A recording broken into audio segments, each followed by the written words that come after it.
How are you? Fine, ठीक है। तो पिछले वीडियो में हमने कोटर एंड कुटीर पढ़ा था, एक चातक की कथा कि चातक कैसे व्रत रहता है, फिर वो किस तरह उसके पिता समझाते हैं। फिर है इसके बाद आपने सुना होगा, हिस्ट्री पढ़ते हो तो आपने जनरल डायर के बारे में सुना है। जनरल डायर कौन था? पुलिस अधिकारी था, ये पता है आपको। और क्या किया उसने, वो किस लिए फेमस है हिस्ट्री में, अपने इतिहास में वो किस लिए फेमस है पता है ना आपको? कि जालियांवाला बाग में हत्याकांड के लिए वो फेमस है, प्रसिद्ध है। तो जो नेक्स्ट है हमारा लेसन नंबर 15, जालियांवाला बाग में बसंत। मतलब अब जालियांवाला बाग में हत्याकांड हुआ, हजारों लोग मरे, आपको पता है। उसने बिना बताए उन पर गोलियां चलाना शुरू कर दिया, उनको भागने भी नहीं दिया और बहुत सारे लोग वहाँ पर मर गए, जिसके कारण वहाँ पे कैसा है, एक शोक दुख का बिल्कुल समय हो गया, वातावरण हो गया, या कहते हैं वो दुख का ही आलम हो गया कि वहाँ पे देखते हैं तो फिर उनको वही याद आता है जो उस समय पे हुआ होगा। इसलिए हमारे जो कवित्री हैं सुभद्रा कुमारी चौहान, कौन है? सुभद्रा कुमारी चौहान ने उसी पे जालियांवाला बाग को ही सोचते हुए उन्होंने लिखा है कि जालियांवाला बाग में बसंत क्यों नहीं आती। बसंत ऋतु आती है, आपको पता है। अभी हमारी बसंत पंचमी जनवरी में मनाते हैं और चली गई। तो उसमें क्या होता है, बसंत पंचमी मतलब क्या होता है, नई ऋतु का आगमन होता है कि नहीं होता है।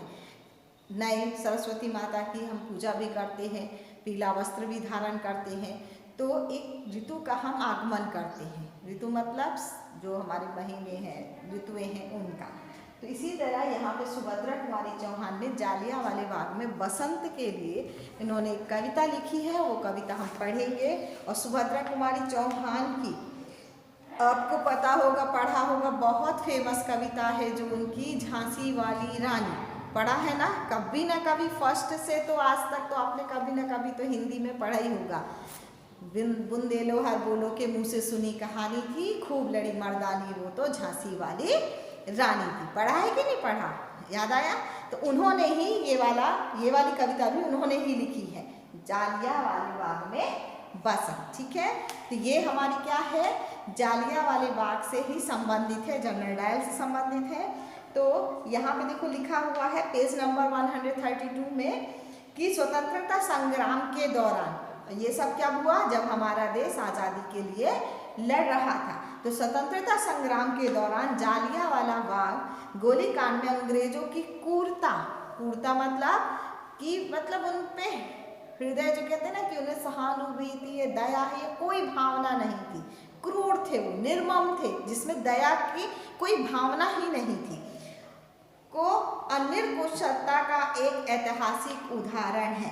यह घटना में कितने ही भोले भाले पुरुष, और ऐसा थोड़ी था कि सिर्फ वहाँ पे एक सभा हो रही थी, सभा का आयोजन हो रहा था, जैसे हम बोलते कि आज यहाँ सभा होने वाली है, आप एकत्रित हो, मीटिंग होने वाली है, तो बहुत लोग आ जाते हैं। कोई नेता आता है तो बोलते हैं आज उसकी सभा है, तो सब लोग उससे, कुछ लोग तो सुनने जाते हैं, कुछ देखने जाते हैं कि चलो हम अपने जीते जी उनको देख लें कि वो दिखता कैसा है।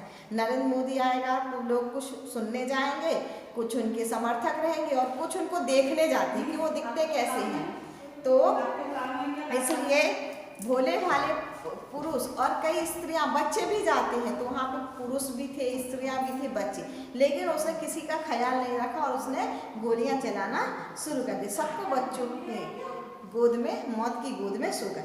इस कविता के माध्यम से कवित्री ने बसंत को संबोधित करते हुए उनसे अनुरोध किया है कि तुम सब जगह जाती हो, सब जगह रहती हो, तो तुम यहाँ पे भी आओ। कहाँ? जालियांवाला बाग में। और किंतु ऐसे आना कि इस धरती पर सोई हुई आत्माओं को विश्राम में बाधा ना पड़े।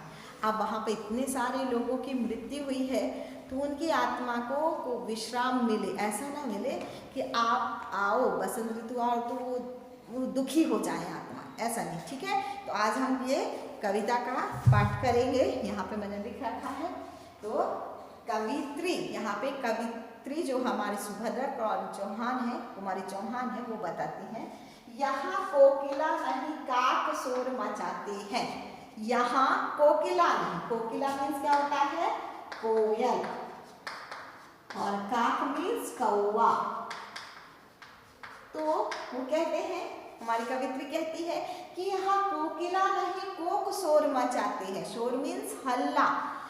जहाँ पे जालियांवाला बाग की बात करें कि यहाँ पे कोयल गाती नहीं है, हम कोयल को गाते तो बोलते वो और यानी खुश होके गा रही है, प्रसन्नता से गा रही है, लेकिन यहाँ पे कोकिला नहीं गाती। कौन गाता है? कौवे शोर मचाते हैं। और कौवे कहाँ शोर मचाते हैं? जहाँ पे बुरी चीजें हो रही हो, कुछ दुर्घट घटना हो गई हो, इसीलिए उन्होंने कहा कि यहाँ कोकिला शोर नहीं काक शोर मचाते हैं। काले काले कीट भंवर का भ्रम उपजाते हैं। कीट, कीट मीन्स क्या होता है? कीड़ा। कीट मीन्स कीड़ा। और भ्रमर मीन्स क्या होता है? क्या होता है? फूलों के ऊपर कौन मंडराता है? फूलों के ऊपर कौन मंडराता है? भंवरा। है समझ में? भंवरा होता है ना, फूलों के ऊपर मंडराता रहता है। तो यहाँ काले काले कीट भ्रमर का भ्रम उपजाते। भ्रम मीन्स होता है संदेह। क्या होता है? संदेह। तो हमको लगता है कि कोयल वहां पे गाती नहीं है, कौवे शोर मचाते हैं। काले काले कीट, काले काले अब कीड़े मकोड़े कैसे होते? काले ही होते हैं। काले काले कीट भंवरे का भ्रम उपजाते। ऐसे लगता है कि वो यानी बहुत सारे कीड़े हैं, बहुत सारे यानी भंवरे हैं वहां पे घूम रहे हैं, ऐसा भ्रम, ऐसा संदेह होता है हमको। वे पौधे कलियां भी अध खिली मिली है कंटक पुल से। कलियां अध खिली मतलब आधी खुली हुई। आधी खिली मीन्स क्या होता है? आधी खुली हुई। आधी खुली हुई। और इसके बाद है कंटक। कंटक मीन्स क्या होता है? यहाँ पे कांटा। क्या है? कांटा। कांटा, कांटे। तो वो कहते हैं कि कलियां भी यहाँ पे क्या है? अध खिली हैं, पूरी नहीं खिली, खिलने से भी डर रही हैं, उनका कहने का मतलब ये है। और मिली है कंटक पुल से, और वो भी कहाँ से मिली है? कांटों के उससे मिली हुई है, कुल से मिली हुई, उनके यानी वंश से मिली हुई है। वो भी अध खुली है, खुलने के लिए वो डर रही हैं। ठीक है। फिर वे पौधे हैं, वे पुष्प हैं, सूक्ष है अथवा झुलसे हैं। वे पौधे हैं, जो पेड़ पौधे वहां पे हैं, वहां पे जो पेड़ पौधे हैं वो पुष्प, पुष्प मतलब फूल, पेड़ पौधे भी हैं, फूल भी हैं, सूक्ष है। सूक्ष मीन्स क्या होता है? सूखा। क्या होता है? सूखा। सूखे हैं वो पेड़ पौधे भी सूखे, वो फूल भी सूखा हुआ है। और अथवा झुलसे हैं। झुलसे मतलब जलना। क्या होता है? जलना। झुलसे मीन्स जलना। अब आग जलती है तो आग से फूल क्या, पेड़ क्या, सब कुछ जल जाता है, सब कुछ सूख जाता है। उसी तरह वो एक उपमा दे रहे, एग्जाम्पल दे रहे हैं, कवित्री में एग्जाम्पल देती है। ये सब चीजों से क्या, वो पौधे वही फूल है जो सूखे हुए हैं और झुलसे हैं, अथवा झुलसे मतलब जले हुए हैं। परिमल ही, परिमल मतलब होता है पराग की तरह। परिमल मीन्स होता है पराग की गंध। परिमल मीन्स पराग की गंध या खुशबू भी बोल सकते हैं। गंध मीन्स, तो आपने देखा होगा फूलों की खुशबू, जब फूल खिलता है तो उसकी खुशबू आती है। कुछ फूलों की तो इतनी महक रहती है कि दूर से ही हमको अंदाजा लगता था कि यहाँ पे इस घर में इसका पेड़ है। जैसे मोगरा हो गया, रात रानी हो गया, ऐसे कई फूल है जो बाहर तक, दूर तक उनकी खुशबू जाती है। तो परिमलहीन पराग, अब वो बोलते हैं कि ऐसे फूल खिल रहे हैं कि जिनकी खुशबू भी नहीं आ रही है, गंध भी नहीं आ रही। परिमलहीन पराग दाग सा बना पड़ता है, ऐसा लगता है कि वो एक धब्बा है। दाग मीन्स क्या होता है? धब्बा। धब्बा जैसे हमारे कपड़ों में भी लग जाते तो हम बोलते हैं हमारे कपड़ों में ये दाग लग गया, धब्बा लग गया। तो वो भी कैसे? परिमलहीन पराग दाग सा बना पड़ता है। हाँ यह प्यारा बाग खून से सना पड़ता है। और हाँ यह बाग कौन सा? जालियांवाला बाग। किससे? खून से, रक्त से। खून मीन्स क्या होता है? रक्त से। रक्त से सना भीगा हुआ, उससे सना दिखाई देता है, क्योंकि वहां पे क्या है, गोलियां चली, लोग मरे, तो क्या निकलता है मनुष्य के शरीर से, खून निकलता है। इसीलिए वो बाघ कैसा है, खून से भीगा हुआ है, तर हुआ है, रक्त पड़ा हुआ है वहां पे। आओ प्रिय ऋतुराज किंतु धीरे से आना, यहाँ पे कवित्री बोलती है आओ ऋतुराज।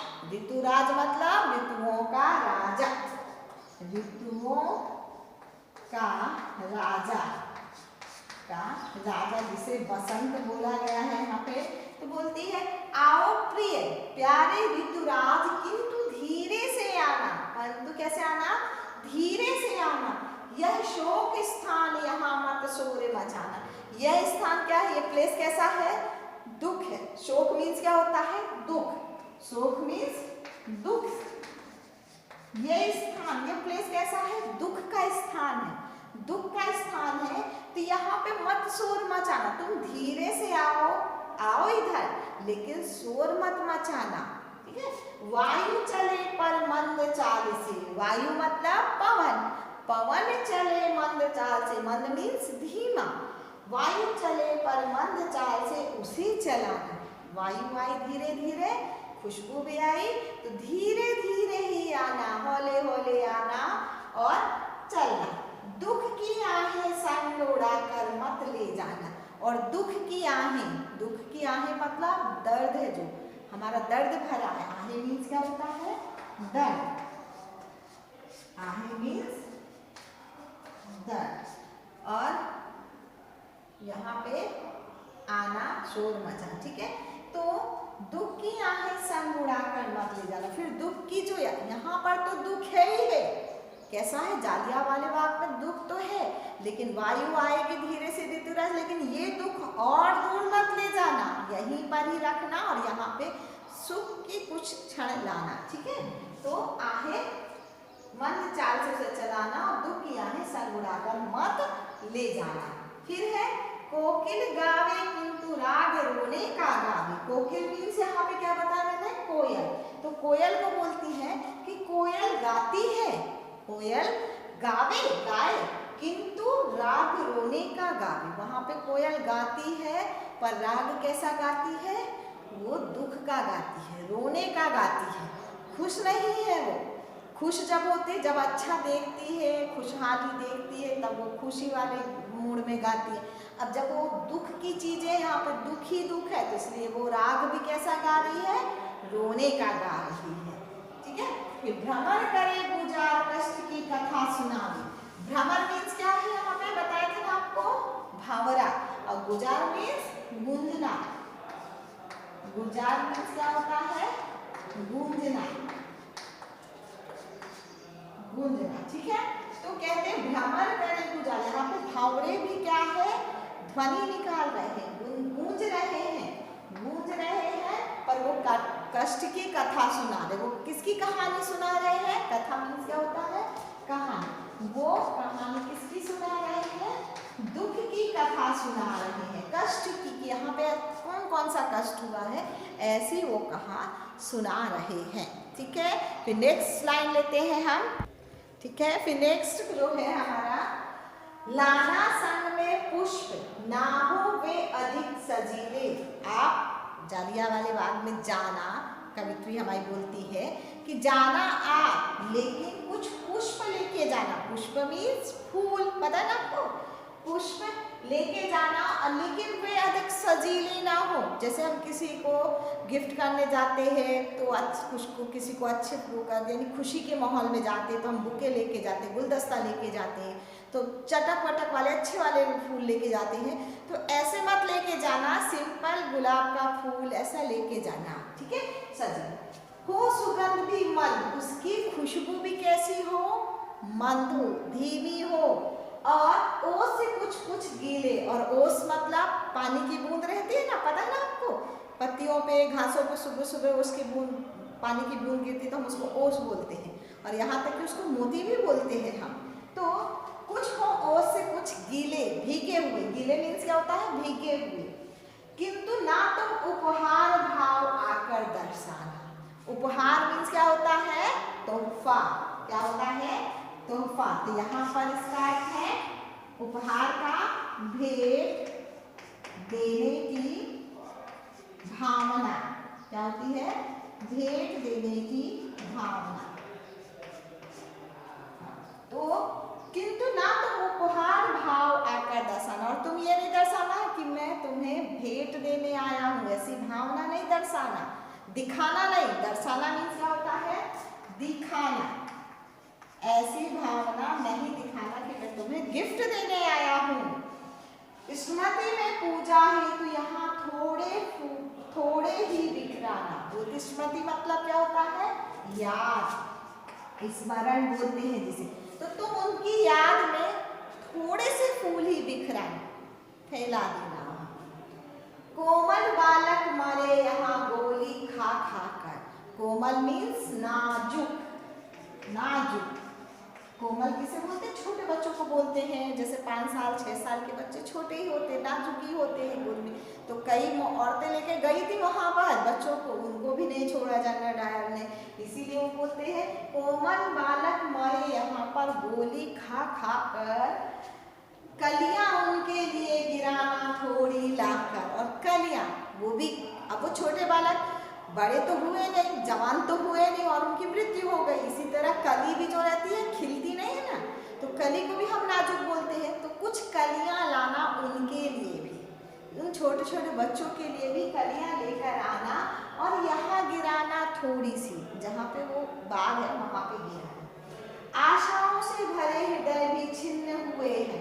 आशा, आशा मतलब होता है एक, हमको आशा रहती है कि एक आगे बढ़ने का एक वो रहता है हमको, कि साहस रहता है, आशा रहती है कि चलो कुछ ना कुछ होगा। तो लेकिन वो आशाओं से भरे हृदय, जो आशा थी, जो एक कामना थी उनकी, एक जो इच्छा थी, वो भी क्या हो गई? छिन्न मीन्स क्या हो गई? अलग हो गई। छिन्न मीन्स यहाँ पे क्या है इसका? छिन्न मीन्स हो गई अलग हो गई, टूट गई, छिन्न हो गई, अलग हो गई। अपने प्रिय परिवार देश से भिन्न हुए हैं। और अपने प्रिय कहीं, अब हमारा जैसे हम अपने एग्जाम्पल ले लेते कि हम यहाँ रहते हैं और हमारा परिवार दूसरे राज्य में रहता है, और यहाँ पे हमको कुछ हो गया तो समझो हम अपने परिवार से अलग हो गए कि नहीं हुए। तो इसी तरह वो बोले कि अपने परिवार से भी, अपने प्रिय परिवार से, देश से भिन्न हुए और देश से भी अलग हो गए। मर गए तो वो देश भी चला गया ना हमारा, तो हम देश से भी हुए। कुछ कलियां अध खिली यहाँ इसीलिए जाए, इसीलिए कुछ अध खिली, जो नहीं खिलती है, थोड़ी ही खिलती है, 1-2 पंखुड़ियां खिलती, ऐसी ही कली लेके आप कहाँ पे चढ़ाना? यहाँ पे जालियांवाले बाग पे चढ़ाना। करके उनकी याद अश्रु की ओस बहाना। अश्रु मीन्स क्या है? आंखें, आंसू। अश्रु मीन्स क्या है? आंखें। तो करके उनकी याद, उन लोगों की याद करके आप भी थोड़े से आंसू बहाना, ओस बहाना। ओस मीन्स यहाँ है पानी से, बूंद से लिया गया है, तो ओस बहाना। तड़प तड़प कर वृद्ध मरे हैं गोली खाकर। जो बूढ़े हैं गोली खाकर, तड़प तड़प कर मरे हैं गोली खाकर। वृद्ध मतलब बूढ़े, वृद्ध मीन्स क्या है यहाँ पे? बूढ़े, बुजुर्ग जिन्हें बोलते हैं, बूढ़े भी बोलते हैं। सूक्ष्म पुष्प कुछ यहाँ गिरा देना तुम जाकर। सूक्ष्म मीन्स सूखा, जो बताया था ना आपको, सूखा। तो कुछ सूखे फूल उनके लिए भी आके यहाँ गिरा देना। ये कोमल बालक के लिए तो आदि के लिए कलियां चलेंगी, और उनके लिए बोला गया है यहाँ पे कि कुछ सूखे फूल ही लेके यहाँ गिरा देना। यह सब करना किंतु, यह सब करना किंतु बहुत धीरे से जाना। यह सब करना आप वहां जाकर, परंतु धीरे से जाना। यह है शोक स्थान, यहाँ मत शोर मचाना। ये कैसा स्थान है? शोक स्थान है, दुख का स्थान है, क्योंकि वहां पे कई लोग मरे हैं, इसलिए शोर मत मचाना। ठीक है, ठीक है। तो कुछ सूक्ष्म पुष्प कुछ यहाँ तुम गिरा देना, और ये सब करना परंतु धीरे से करना, क्योंकि एक ऐसा स्थान है, शोक स्थान, इसलिए यहाँ मत शोर मचाना। तो ये हमारा कैसा है?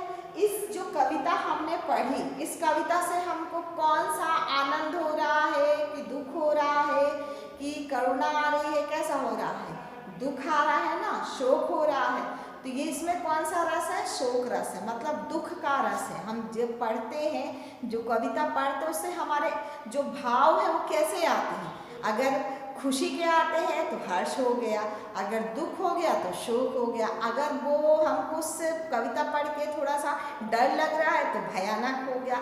इसी तरह ये रस हैं जो इसमें आते हैं। और हमारे देखो आप, ये कविता पढ़ के हमको दुख की भावना बता रहे, तो इन्होंने उपमा यानी एग्जाम्पल लिया है इन सब चीज़ों का कि वहाँ पे क्या हुआ होगा। तो बोलते अगर आप जाना तो आराम से हौले से जाना, और अपने कुछ जैसे कोमल बच्चे मरे तो उनके लिए अधखिली फूल को बोला है हमारी सुभद्रा कुमारी चौहान ने की, आप वहाँ पे डालना, और वृद्ध के लिए बोला है सूक्ष्म फूलना। ठीक है, तो आएगी समझ में। अब इससे ही आप कुछ होमवर्क कर लो। तो आपको इसी कविता से कुछ मैंने दिया है होमवर्क, वो है इन शब्दों के तद्भव रूप लिखना है। ये कौन से शब्द दिए हैं, तत्सम शब्द दिए हैं। तत्सम मतलब संस्कृत शब्द जो संस्कृत में हम यूज करते हैं, और उनको ही वैसे का वैसे हम अपनी हिंदी में यूज करते हैं। जैसे इस कविता में ये सारे शब्द आए हैं हमारे, तो ये कौन से हैं, तत्सम शब्द है। अब इनको हम हिंदी रूप में लिखेंगे तो उसको क्या बोलते हैं, तद्भव रूप बोलते हैं। जब हम उनको हिंदी में प्रयोग करते हैं, उनको हिंदी शब्द में, तो वो तद्भव रूप कहलाते हैं। तो आपका होमवर्क यही है कि इन शब्दों के तद्भव रूप लिखना है आपको। ठीक है, थैंक यू।